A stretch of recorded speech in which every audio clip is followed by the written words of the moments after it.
May mga nag-request kasi dito sa atin na ano nga ba daw yung version ko ng ating water cake, bakit nga napakalambot daw. Mga ga, simple lang naman yung mga ingredients natin dito at hindi na din natin dito kailangan ng hand mixer at sa tubig lang ay pasok na po yung ating cake. Kaya umpisahan na po natin. So dito sa ating mixing bowl ay maglalagay lang po ako ng 1 teaspoon ng yeast. Kayong mga palangga, kung hindi bago yung yeast ninyo, lalo na pag nabili po ninyo sa mga palengke yung naka-plastic lang, ay i-bloom nyo na. Para malaman po ninyo kung active pa ba yung yeast ninyo. Ako hindi ko na po ito pag i-bloom kasi alam ko naman na bagong-bago talaga yung aking yeast. Diretso ko na po ito. At kailangan lang natin dito ng 1 cup na tubig at 1/4 cup na mantika. Yung tubig natin ay galing lang po ito sa gripo at kahit ano lang po yung brand ng ating mantika ay pwede dito. At half tablespoon vanilla at 3/4 cup white sugar. Maganda talaga na puti na asukal yung gagamitin natin dito para matingkad yung kulay ng ating cake. Double XL yung sizes ng aking itlog kaya naglagay lang po ako dito ng 1 piraso. Kayo mga ga, kung maliit yung itlog ninyo ay maglagay po kayo dito ng 2 piraso.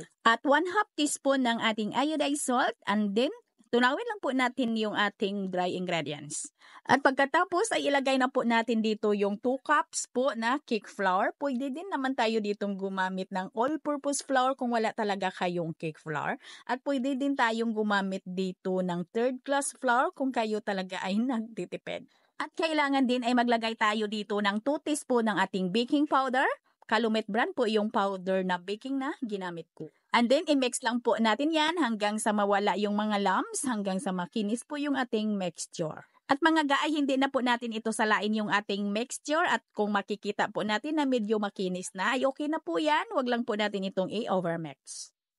At gagamit lang po ako dito ng 8x3 ng ating cake round pan at lagyan lang po natin to ng parchment paper. Medyo mataas yung ating cake pan pero hindi naman natin ito mapuno. At mga ga, ay i-rest po natin ito yung ating mixture ng 30 to 35 minutes bago po natin ito isalang. At kailangan po ay mainit na mainit yung ating oven bago po natin ito isala. At lutuin po natin ito sa may preheated 200 degrees Celsius for 30 to 35 minutes. At dagdagan nyo lang ng mga ilan pang minuto pag nakikita po ninyo na may sumama pang basa na cake batter dito sa ating steak. Kung malinis na yung ating steak, ay ibig sabihin ay luto na po yung ating cake. Pinalamig ko lang ito mga ga bago ko nirelease sa ating cake pan.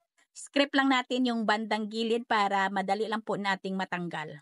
At kuhanin lang po natin yung parchment paper. At itong mga palangga ay maglagay lang po ako dito sa ibabaw ng icing sugar or powdered sugar. At slicing ko lang ito. Mga palangga ay napakalambot po talaga ng ating water cake. Yung sabi ko ay sa tubig lang ay palong-palo na po yung ating cake. Yung texture ng ating cake ay napakalambot mga ga. At yung tamis nito ay hindi po masyadong matamis. Tamang-tama lang na hindi talaga nakakaumay. Depende na rin yan sa inyo kung anong gawin po ninyo na toppings dito sa ibabaw po ng ating cake. Sana may natutunan at sana ay nagustuhan po ninyo yung video natin for today. Magkita-kita po tayong muli. Ito pong inyong lingkod, Kainday Tinapay. Maraming salamat at bye-bye!